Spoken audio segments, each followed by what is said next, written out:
नमस्कार दोस्तों, स्वागत करते हैं आपका। उम्मीद करता हूँ सब कुशल मंगल होंगे। तो दोस्तों, आज का जो टॉपिक है वो है कोरोना वायरस के ऊपर। उसका एक कंप्लीट एनालिसिस होगा, कहाँ से ओरिजिनेट हुआ था और आज क्या स्टेटस है। एक्चुअली इसकी दवाई जो मिली है डेक्सामेथासोन और फेविफ्लू, क्या ये एक्चुअली कारीगर हैं या नहीं है। तो पूरे टॉपिक को समझने के लिए आप जो है वीडियो के अंत तक बने रहें और if you like the video please do subscribe. तो चलिए शुरू करते हैं आज का टॉपिक। आज का जो एक कंप्लीट एनालिसिस रहेगा कोरोना वायरस के ऊपर। तो पहले मैं आपको वायरसेस के ऊपर बता दूं कि एक्चुअली ये वायरसेस क्या चीज़ हैं। दोस्तों, वायरसेस एक ऐसी चीज़ हैं जो लिविंग भी है और नॉन लिविंग भी। अब लिविंग और नॉन लिविंग कैसे मींस, अगर वो किसी होस्ट में है तो वो लिविंग है और अगर किसी होस्ट में नहीं है तो वो नॉन लिविंग बिहेव करती हैं। वायरस एक बहुत ही ख़तरनाक एंटिटी होती है।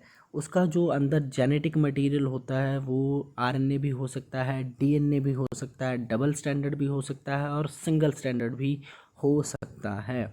डीएनए का स्ट्रक्चर तो आप सबको पता ही होगा कि डीएनए का जो स्ट्रक्चर है हम जानते हैं। वो हम दो स्ट्रैंड्स जो हैं वो लगाते हैं। If I draw the strands, तो फर्स्ट स्ट्रैंड मैं ऐसे बनाता हूँ। ये एक डीएनए का सिंगल स्ट्रैंड है। तो ये सिंगल स्टैंडर्ड जब ऐसा कोई होगा तो ये सिंगल स्टैंडर्ड होगा, ठीक है। और अब मैं कलर चेंज करता हूँ।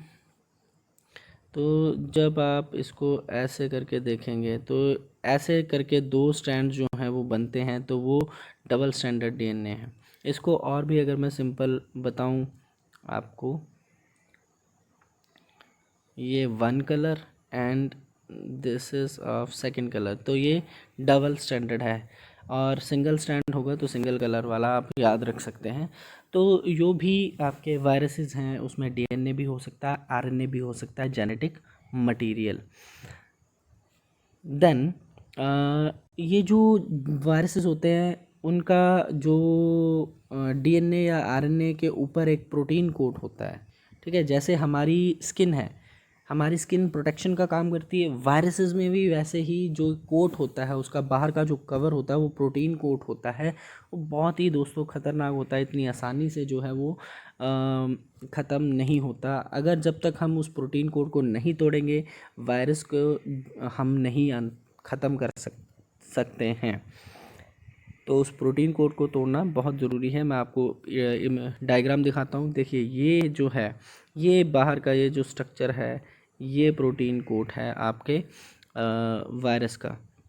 तो सेम यहाँ पे कोविड-19 का भी स्ट्रक्चर कुछ ये कोविड-19 का ही स्ट्रक्चर है, ऐसा है। और इसके ऊपर ये क्राउन लाइक स्ट्रक्चर्स जो निकले हैं, प्रोटीन्स जो निकली हैं, इसलिए इसको crown like virus, crown virus भी बोलते हैं। क्राउन वायरस की उसके सर के ऊपर ताज है। तो ये कोरोना वायरस जो है वो एक्चुअली बिलोंग करता है आपकी फैमिली कोरोना वेरिडे से, ठीक। और आपको इसका स्ट्रक्चर तो मैंने दिखा ही दिया है, ठीक है। क्रॉन लाइक प्रोजेक्शंस भी आपको इसमें देखने को मिल गई। और इसका जो जेनेटिक मटेरियल है वो आरएनए है और सिंगल स्ट्रैंड है। ये ध्यान रखना, ये एग्ज़ाम में बहुत पूछी जा सकती हैं चीज़ें आपसे कि जो कोरोना वायरस है उसका जो जेनेटिक मटेरियल है वो क्या है, सिंगल स्टैंडर्ड है, डबल स्टैंडर्ड है, या आरएनए है या डीएनए है। और इसको क्रॉन वायरस क्यों बोलते हैं, क्योंकि क्रॉन लाइक प्रोजेक्शंस हैं, प्रोटीन्स हैं जो इसकी निकली हुई हैं। तो अब बात करते हैं एक्चुअली इसकी थोड़ी सी हिस्ट्री पे, कैसे इसका नाम पड़ा कोरोना वायरस, क्यों इसको कोरोना वायरस बोलते हैं। एक्चुअली दोस्तों, ये जिस फैमिली से बिलोंग करता है ना, ये सार्स फैमिली है। तो जो इंटरनेशनल कमेटी है टैक्सोनॉमी की, तो टैक्सोनॉमी की जो टैक्सोनॉमी मींस नेमिंग करने का जो काम करती है, ICTV जो है वो, उन्होंने इसको SARS-CoV-2 वायरस के नाम से देखा, क्योंकि ये बहुत सिमिलर था सार्स वायरसेस से। सार्स फैमिली से ये बिलोंग करता है। SARS means severe acute respiratory syndromes. जो रेस्पिरेटरी सिंड्रोम्स करते हैं जो वायरस, उस वायरसेस में उन वायरस फैमिली से ये बिलोंग करता है। और ये जो कोरोना वेरिडे फैमिली है दोस्तों, ये एक्चुअली बनी है दो ग्रुप से, दो जेनरा से। One is corona virus and second is Toro virus, ठीक है, दोनों को मिला के मिक्सचर बनाया। जब आपको पता है नेचर में किसी चीज़ का मिक्सचर मिलता है वो हमेशा ही खतरनाक होता है। तो ये दोनों जो है मॉर्फोलॉजिकली हल्के से न्यूक्लियोकैप्सिड, जो उनका मैंने प्रोटीन कवर आपको बताया था उनका अलग है, बाकी ये सेम है। हम कोरोना वायरस पे देखते हैं तो कोरोना वायरस की जो फैमिली है ये क्या करती है, गैस्ट्रो इंटेस्टिनल डिजीज़ करती थी ह्यूमंस में, पोल्ट्रीज में, ठीक है। बट हम क्या देखते हैं अब कि जो ह्यूमन में अब जो सार्स की जो सार्स कोरोना वायरस की जो स्पीशीज़ है बहुत ज़्यादा ह्यूमंस में रेस्पिरेटरी डिजीज़ को क्रिएट करती है, क्योंकि ये severe acute respiratory syndrome corona virus है और ये हाईली कॉन्टेजिनियस है। इसमें फ़ीवर, कफ, जो आपके मसल एक वगैरह जो आपके सिम्टम्स हैं, मैं सिम्टम्स में यहाँ पे बात नहीं करूँगा, हम वायरस पे बात करेंगे ये वायरस एक्चुअली क्या है। तो एक चीज़ हमें पता चलती है कि ये वायरस जो है सार्स वायरस है। तो ये भी एक पोटेंशियल क्वेश्चन है। अब सार्स क्या है? SARS is severe acute respiratory syndrome, ठीक है। तो WHO के अकॉर्डिंग क्या होता है कि ये जो सार्स वाले वायरस है ना, ये आज से नहीं आ रहे हैं, ये काफ़ी पुराने हैं। 2002 में, 3 में, ठीक है, टू H1N1 जो इन्फ्लुएंजा है 2009 में, ये सारे इसी फैमिली से बिलोंग करते हैं। अब इसके ओरिजिन की बात करें तो ये आया कहाँ से? तो ये 2002 में ह्यूमंस में देखने को मिला, ठीक है। माना जाता है कि ये कहाँ से आया? एनिमल रिजर्वायर से, जूनोटिक है। जो बीमारियाँ एनिमल से ह्यूमंस में ट्रांसफ़र होती हैं उनको जूनोटिक बोलते हैं। तो ये बिलीव किया जाता था कि ये हॉरस शू बैट से निकल के आया है, ठीक है। हमने क्या देखा? ये हॉरस शू बैट से निकल के आया है। जब भी कोई वायरस एनिमल से ह्यूमंस में एंटर करता है तो वो नहीं कैपेबल होता ह्यूमंस को इन्फेक्शन पहुंच, बट ये इन्फेक्शन कर रहा है, इट मीन्स कि यहाँ पे कोई ना कोई चेंजेस ज़रूर हुए होंगे इस वायरस में। वायरस अंडरगो म्यूटेशन, वायरस ने अपने आप को इवॉल्व किया और तब जाके वो काबिल हुआ है ह्यूमंस को इन्फेक्शन करने में। और ये जो चेंजेस हुई हैं ये कहाँ हुई हैं? माना जाता है कि ये चेंजेस जो हुई हैं पाम सिवेट में हुई हैं। ये एक बिल्ली है, जंगली बिल्ली है, इसमें ये चेंजेस जो हैं वो मानी गई हैं कि हुई हैं, वहाँ से ये कैपेबल हुई थी ह्यूमन में इन्फेक्ट करने को। ये वायरसेस जो हैं, सार्स वायरसेस जो हैं, वहाँ से ह्यूमंस को इन्फेक्ट करने के लिए तैयार हुए थे। तो 2012 में इसका हमें जो है केस मिलता है सवेयर एक्यूट रेस्पिरेटरी इलनेस का। कहाँ पे? मिडल ईस्ट, जिसको बाद में हमने मिडल ईस्ट रेस्पिरेटरी सिंड्रोम के नाम से जाना। ये भी एक काइंड की रेस्पिरेटरी डिजीज़ है जो सार्स कोरोना वायरसेस के से ही होती है। फर्स्ट केस इसका सऊदी अरेबिया में देखने को मिला है, फिर ये फैल गया फ्रांस, जर्मनी, जॉर्डन, कतर, ठीक है, यूनाइटेड अरब एमिरेट्स, UK, यहाँ सब फैल गया धीरे धीरे। आप देख सकते हो 2019 में वुहान में ये इमर्ज हुआ था और कोरोना वायरस आज का तो पूरे वर्ल्ड में जो है ये फैल गया। बाद में इसको कोविड-19 का जो है नाम दिया गया, सिमिलर है सार्स वायरसेस से। तो सार्स वायरसेस की फैमिली से ये बिलोंग करता है। अब 2020 में देखते ही देखते पूरे वर्ल्ड में फैल गया है और मार्च में WHO ने इसको पैंडेमिक डिक्लेयर कर दिया है। तो ये था ओरिजिन आपके कोरोना वायरस का और इसकी हिस्ट्री। तो अब बात करते हैं कि जो दवाइयाँ जो मिली हैं एक्चुअली क्या वो कारीगर हैं, या जैसे कि डेक्सामेथासोन जो है, तो डेक्सामेथासोन एक्चुअली है क्या और क्या ये रियली क्योर कर सकती है? तो चलिए पहले बात करते हैं इसकी। ये एक्चुअली रिड्यूस करती है डेथ रिस्क को। पहले आप इतना समझें, डेक्सामेथासोन UK में क्लिनिकल ट्रायल के बाद इसको पता चला कि ये सिर्फ डेथ रेट को रिड्यूस करती है, जो कि सिवियर रेस्पिरेटरी कॉम्प्लिकेशन से, जिनको बिल्कुल ही दिक्कत नहीं आ रही है, जिनको वेंटिलेटर पे रखा गया है, उसको ठीक करती है ये, ठीक है। बिल्कुल ही क्योर नहीं करती। अब आगे जानते हैं इसके बारे में कि सेम जो केस था हाइड्रोक्लोरोक्विन भी थोड़ा टाइम चर्चा में रही, तो उस पर भी मैं थोड़ा सा प्रकाश डाल दूं कि हाइड्रोक्लोरोक्विन जो है वो पुराने कुछ 2 मंथ पहले उसके ट्रायल चले गए थे इन विट्रो में।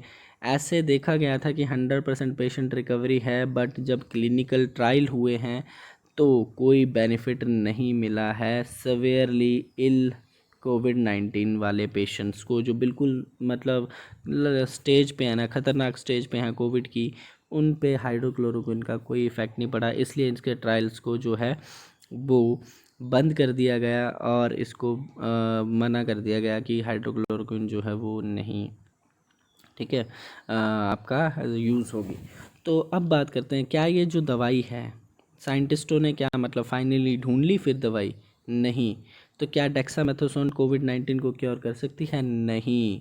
डेक्सामेथासोन जो है वो किसी भी कोविड-19 पेशेंट को दी जा सकती है? नहीं, बिल्कुल भी नहीं। तो ये कुछ क्वेश्चंस हैं जो दिमाग में उठेंगे आपके, पर इनका आंसर सबका नो है। तो एक्चुअली अब बात करते हैं डेक्सामेथासोन की। डेक्सामेथासोन देखिए क्या है, एक सिंथेटिक हार्मोन है, बॉडी में जो हार्मोन है, और ख़ासकर ये एक स्टेरॉयड है। तो जो भी स्टेरॉयड हार्मोन बॉडी में नेचुरली बनते हैं वो एड्रेनल ग्लैंड से बनते हैं। एड्रेनल ग्लैंड जो है वो किडनी के ऊपर होती है, जिनको कॉर्टिकोस्टेरॉयड हार्मोन्स भी बोला जाता है, ठीक है। बहुत बड़ा इंपॉर्टेंट फैक्टर्स हैं। अगर कहते हैं कि किसी बेबी में ये एड्रेनल ग्लैंड ना हो तो वो 1 या हाफ घंटे से ज़्यादा जीवित नहीं रह सकती है। तो आप देख सकते हैं कि हार्मोन्स हमारी बॉडी में कितना इम्पैक्ट रखते हैं। तो ये भी एक सिंथेटिक हार्मोन यानी कि खुद से बनाया गया एक हार्मोन है, ठीक है। और ये जो दवाई थी डेक्सामेथासोन जो है वो कैंसर, ट्यूमर, ठीक है, माउंटेन सिकनेस, बड़ी सारी दवाइयों के लिए, कीमोथेरेपी के लिए इसको यूज़ किया जाता था। बट ये कभी भी एंटी कैंसर दवाई नहीं थी। ये हमेशा याद रखना, it is not a anti cancer drug, ठीक है। जस्ट सप्रेस करने के लिए इसको यूज़ किया जाता है। ना ही ये एंटी कैंसर है, ना ही ये एंटी ट्यूबरक्लोसिस है। जस्ट उसके इम्प्रेशन को, उसको ये इफ़ेक्ट को रिड्यूस करने के लिए इसको दिया जाता है, बाकी और कोई काम नहीं है। ये एंटी इन्फ्लामेटरी है और कोई काम नहीं है, ठीक है। डेक्सामेथासोन एक्चुअली हेल्प क्या करता है, हमारे इम्यून जो रिस्पांस है, जो बिल्कुल बैड कंडीशन में जा चुका है हमारा इम्यून रिस्पांस, इसको स्ट्रॉन्ग बनाने में हेल्प करता है। दैट्स इट, और कोई काम नहीं करता। इस बात को आप जो है वो बिल्कुल ध्यान रखें, तब आपको डेक्सामेथासोन का एक्चुअली समझ आएगा। तो क्या होता है, डेक्सामेथासोन के लिए एक रिकवरी ट्रायल चलाया जाता है, ठीक है, रैंडमाइज्ड इवोल्यूशन, ठीक है, रैंडमाइज्ड इवैल्यूएशन, सॉरी। तो रैंडमाइज्ड इवैल्यूएशन जो है वो चलाई जाती है, इसकी क्लिनिकल ट्रायल्स किए जाते हैं। तो उसमें हम क्या देखते हैं, उसमें 6 mg जो है डेक्सामेथासोन 2104 पेशेंट को दी जाती है। 2104 पेशेंट्स जो हैं वो 10 दिन के लिए रेगुलर क्या खाते हैं, 6 mg डेक्सामेथासोन खाते हैं। और इसके अलावा 4321 पेशेंट जो हैं जिनको ऐसे ही रखा जाता है, स्टैंडर्ड केयर की दी जाती है विदाउट डेक्सामेथासोन। तो 10 दिन तक उनको दवाई दी जाती है, बाकियों को दवाई नहीं दी जाती है। 28 दिन तक इसको स्टडी किया जाता है प्रॉपरली। तो पता चलता है कि 28 दिन की स्टडी में कि जो डेथ रेट था जिनको डेक्सामेथासोन दी थी वो बहुत कम है, उनमें डेथ रेट बहुत कम, लोग वहाँ मर रहे हैं एज़ कम्पेयर टू अदर। तो ये पता चला कि ये जो डेक्सामेथासोन है, जो बिल्कुल ही वेंटिलेटेड स्टेज पे हैं, जो पेशेंट जिनको सांस लेने में बहुत ज़्यादा दिक्कत आ रही है, जिनका इम्यून रिस्पांस काम करना बंद कर चुका है, उनमें ये कारीगर है। बाकियों में there is no benefit among the normal. और जो पेशेंट जिनको रेस्पिरेटरी सपोर्ट की ज़रूरत नहीं पड़ी है, उनमें इसका कोई यूज़ नहीं है। होप आपको डेक्सामेथासोन का पता चल चुका होगा कि एक्चुअली ये सवेयर पेशेंट को दी जाती है, जिनको रेस्पिरेटरी वेंटिलेटर पे हैं, जिनको ऑक्सीजन सिलेंडर लगाई गई है, उनको बहुत दिक्कत आ रही है सांस लेने में, उनको ही ये प्रेफरेबल है, उन्हीं, ठीक है। तो नाउ अब बात करते हैं फेविफ्लू की। फेविफ्लू एक्चुअली में ये एक जापान की मेडिकेशन है, एंटीवायरल इन्फ्लुएंजा ट्रीट करने के लिए जापान में इसको दिया जाता था विद द नेम ऑफ फेविपिरावर, ठीक है, वॉट एवर द नेम, ठीक है। तो फेविफ्लू में के नाम से इंडिया में इसको बेचा जा रहा है, ठीक है। अभी इसको बनाने के लिए बोल दिया गया है, जो कंपनी इसको बना रही है दैट इज़ ग्लेनमार्क फार्मास्यूटिकल, ठीक है, इसको परमिशन मिल गई है इसको रोकने की। तो क्या ये भी फेविफ्लू जो है वो क्या कोरोना वायरस को ठीक कर सकते हैं? बिल्कुल नहीं। मैं फिर कहूँगा, ये सिर्फ़ और सिर्फ उन पेशेंट को दी जाती है जिनमें माइल्ड और मॉडरेट जो हैं सिम्टम्स देखे गए हैं कोरोना वायरस के, माइल्ड टू मॉडरेट, बहुत कम से थोड़े ज़्यादा जो हैं सिम्टम्स देखे गए हैं, उन्हीं को ट्रीट करने के लिए दी जाती है। इसके अलावा जो है वो नहीं दी जाएगी। और ये 103 रुपये RS 103 रुपये इसकी जो कीमत जो है पर टैबलेट रखी गई है। तो दोस्तों अभी हम जान चुके हैं कि डेक्सामेथासोन और जो फेविफ्लू है वो सिर्फ उन पेशेंट्स को, अपने अपने रिस्पेक्टेड पेशेंट को जो बहुत ज़्यादा क्रिटिकल हैं उनको दी जाएगी डेक्सामेथासोन, जिनको रेस्पिरेटरी प्रॉब्लम आ रही है, और फेविफ्लू उनको दी जाएगी जिनको अभी लक्षण दिखना शुरू हुए हैं और थोड़े से ज़्यादा हैं। ठीक है, तो इससे क्या पता चलता है कि अभी तक एज सच कोई ऐसी दवाई नहीं है, कोई ऐसी वैक्सीन नहीं है जो कोरोना वायरस को जड़ से मिटा सके। तो अभी भी सोसाइटी में अवेयर रहने की बहुत ज़रूरत है। आपसे अनुरोध है कि इम्यून सिस्टम को अपने बढ़ाएं, और सोसाइटी में अभी भी कम्युनिकेशन का थोड़ा परहेज रखें। अपनी सजगता में ही जो है वो भलाई है। तब तक के लिए नमस्कार। उम्मीद करता हूँ आपको ये लेक्चर पसंद आया होगा। Thank you.